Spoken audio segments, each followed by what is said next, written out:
Oi, eu sou Gustavo Cunha e hoje é dia de falar de Spider-Man Noir com spoiler, certo? Então se você ainda não assistiu a essa série, o Tata recomenda que você assista antes de ver esse vídeo, certo? Deixa o like, assiste lá em preto e branco, que é como ela funciona melhor, pelo menos pra mim, e depois volta aqui pra gente comparar as nossas anotações, tá bom? Muito bem, cara, em primeiro lugar eu preciso dizer que a Sony Pictures é um animal extremamente peculiar. Né? Os caras conseguem errar absolutamente tudo com o universo compartilhado de vilões do Homem-Aranha deles, né? Nos brindando com coisas como Madame Teia, Morbius, Venom 2 e 3, Kraven, quase nos dando um filme do El Muerto, e ao mesmo tempo eles nos trazem joias preciosas como o Aranha-Verso, e agora esse Spider-Man no ar que é nada menos do que a Marvel, que a própria Marvel não tem mais coragem de fazer. Tá, eu sei, cara, que os puristas fanáticos pelo Cabeça de Teia talvez digam que essa série deveria ter mais momentos com o personagem usando a máscara, enfrentando bandidos super poderosos, né, que teve muito mais noir do que Spider nessa produção, mas foi justamente isso que me encantou, cara. A luta de CGI interminável a gente vê o tempo todo, né, na maioria das produções de super-heróis que andam por aí, mas uma história realmente envolvente, que traz mistério, charme, e o Nicolas Cage num papel que cai como uma luva pra ele, isso não se vê todo dia. Essa é uma clássica história do gênero noir, que deixaria o Humphrey Bogart, velho, com o peito estufado de orgulho. A premissa da série é simples e brutal ao mesmo tempo, né? Nova York, 1933, Ben Reilly é um detetive particular falido, alcoólatra, que 5 anos antes pendurou a máscara de super-herói depois de não conseguir salvar a noiva, chamada Ruby. Enquanto ele afundava na bebida, a cidade foi comida viva pelo chefão do crime, um cara chamado Cabelo de Prata. E quando criminosos começam a aparecer com superpoderes, o Ben é arrastado de volta para uma vida que ele largou justamente porque ele não aguentava mais. Repara na inversão aqui, né? Toda a história do Homem-Aranha que a gente conhece é a história de um garoto descobrindo o peso da responsabilidade. Essa aqui é a história de um adulto descobrindo que, na verdade, ele nunca quis essa responsabilidade para começo de conversa, né? O personagem se chama Ben Reilly, não Peter Parker, e a explicação certamente é jurídica, né? A Sony e a Marvel dividem ali os direitos do Cabeça de Teia de um jeito tão complicado, velho, que aparentemente esse Aranha da série não poderia se chamar Peter Parker, né? A série resolve o problema com elegância e menciona de passagem que o Ben mudou de nome depois da guerra. Pronto, cara. É sim um Peter Parker que precisou trocar de nome, bem-vindo ao capitalismo do entretenimento. Curiosamente, esse detalhe do nome se encaixa perfeitamente na persona do Ben e na interpretação do Nicolas Cage, né? O segredo é o tom. A série abraça o filme noir clássico de cabo a rabo, né? O detetive durão, de passado trágico, a femme fatale ambígua, o escritório decadente, um mistério tortuoso. O Nicolas Cage faz uma releitura descarada do Sam Spade, do Humphrey Bogart, falando, mascando as palavras, né? Dispara aquelas tiradas secas que só funcionam de verdade num filme preto e branco, com fumaça de cigarro por toda parte. E quando o roteiro abre a brecha, o cara entrega aqueles 20% de perna longa que ele tinha prometido nas entrevistas sobre a série, lembra? Ele repete uma frase umas 4 vezes seguidas, mudando a entonação, ele tem tiques nervosos, ele se disfarça como encanador, como agente do sindicato dos policiais, sem nenhum medo de parecer exagerado. Essa série entendeu uma coisa que muita gente erra com o Nicolas Cage, né? Ele não é exagerado, ele é expressivo, cara, extremamente expressivo. Coloca ele num gênero que pede essa expressividade e ele te dá uma das melhores performances da carreira. Tudo bem, mas a série não é só o Nicolas Cage, né, alternando entre o Humphrey Bogart e o Pernalonga. Ela faz escolhas extremamente inteligentes, quer dizer, nos quadrinhos originais, o Aranha Noir ganha os poderes por meio de um amuleto místico, um deus aranha, toda aquela parafernália de totens, né, que a Madame Teia tentou nos vender e ninguém comprou. Na série não, cara, os poderes vêm de experimentos alemães durante a Primeira Guerra Mundial. Para de pensar em super-herói por um segundo, certo? E pensa no peso disso, velho. A Primeira Guerra foi um momento em que a humanidade descobriu como massacrar seres humanos em escala industrial. Metralhadoras, gás mostarda, artilharia vinda de aviões pela primeira vez, uma geração inteira voltou completamente estilhaçada do front, fisicamente e psiquicamente.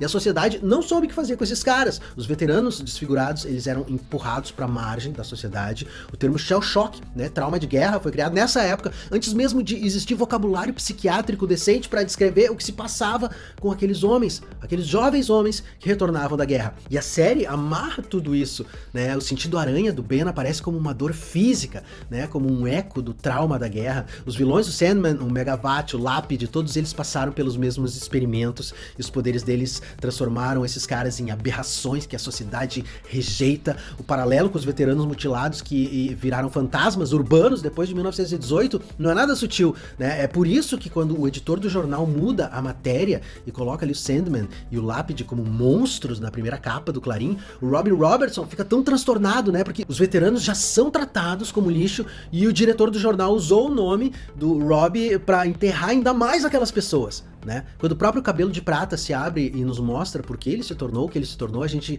finalmente entende. A série não tem heróis e vilões, né? Tem sobreviventes de uma catástrofe coletiva tentando se virar como eles podem, se agarrando às bordas para não caírem de vez na escuridão, clicando no meu link da Amazon para espantar os seus medos e receios, mandando vir as coisas mais diversas para eles e para suas casas e assim ficarem felizes, ajudando esse canal a permanecer no ar, porque usando o meu link, que vai estar aqui embaixo na descrição do vídeo, no comentário fixado ou no QR Code da tela, você pode mandar vir tudo que você quiser, meu chapa, de cortador de grama a TV de 65 polegadas, sem pagar um centavo a mais. Por isso, a única diferença é que uma parte do seu investimento é revertida para esse seu guardião de sobretudo que caminha pelos becos escuros da especulação atrás das verdades escondidas por trás dos boatos, dos rumores. O seu clique é o que mantém o Tata juntando as peças, transformando o caos em contexto e os sussurros nas pistas que levam à verdade. Se você não for comprar nada, né, cara, deixa o like pelo menos e se inscreve aqui no canal para ajudar o Tata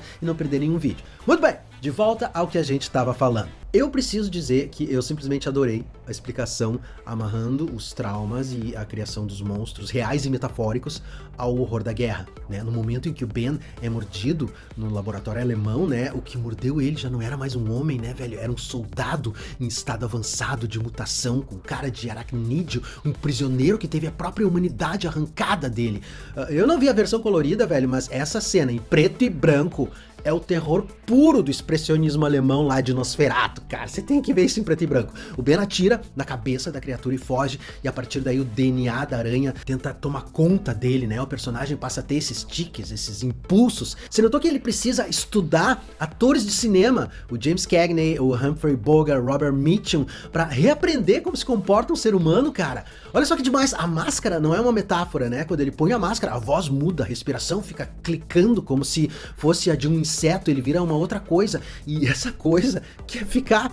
Pensa no que isso faz com a tese clássica do personagem, né? O Peter Parker original passa a vida tentando reconciliar o Peter e a Aranha, achando que são duas faces da mesma pessoa, mas esse Ben Reilly aqui tá numa guerra biológica com o próprio corpo, velho. A Aranha que engoliu o homem, né? Ela tá o tempo todo tentando assumir o controle, e quando no fim da temporada o personagem finalmente tem a chance de tomar o antídoto, se livrar da Aranha, voltar a ser um humano normal, o que é que ele decide?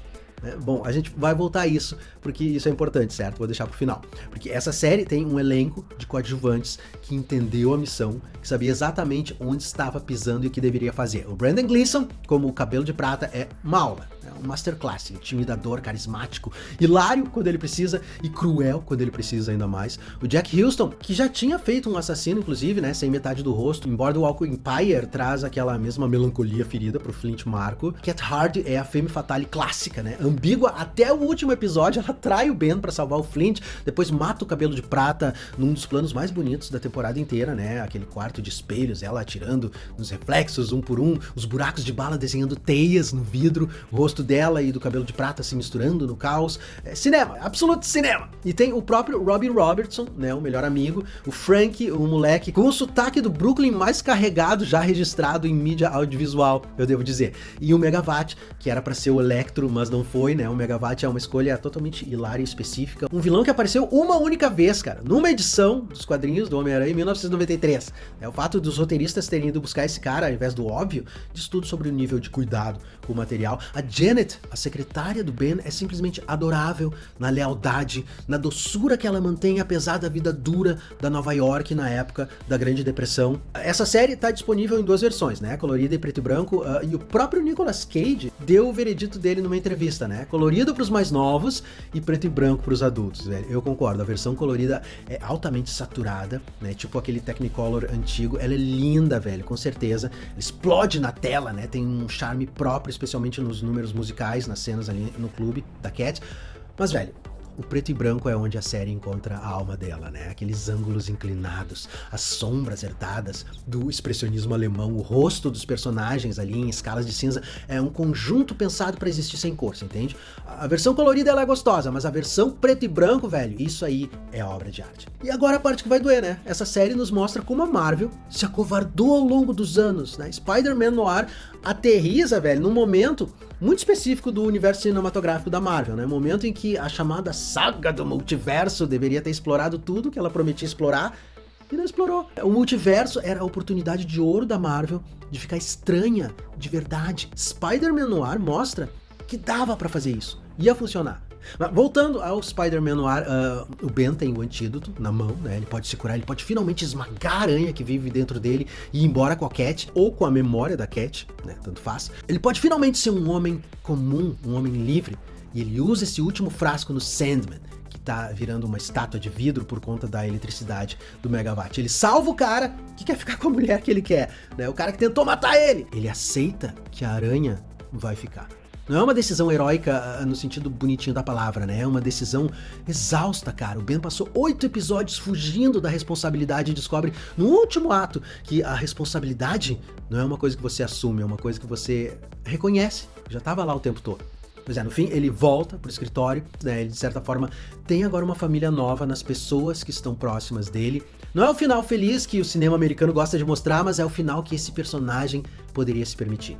E a verdade incômoda que essa série deixa pra trás é uma só, velho. A Marvel passou 5 anos prometendo um multiverso que ia explodir as nossas cabeças, ia ser cheia de possibilidades narrativas dos personagens dela, e foi a Sony, velho, justo a Sony e um Nicolas Cage de 59 anos resmungando em preto e branco que entregaram o que deveria ter sido o coração daquele projeto da Marvel. Spider-Man Noir é a prova de que dava pra ser usado, velho. O multiverso da Marvel é a prova de que ninguém quis arriscar. Não esquece de deixar aquele like bacanérrimo, se inscrever aqui no canal pra não perder nenhum vídeo e encher o coração do Tata de alegria e contentamento. Eu vejo você muito em breve, meu cara. Até lá, fica com Deus, permaneça bem, permaneça seguro. Uma vez mais, muito obrigado e até a próxima.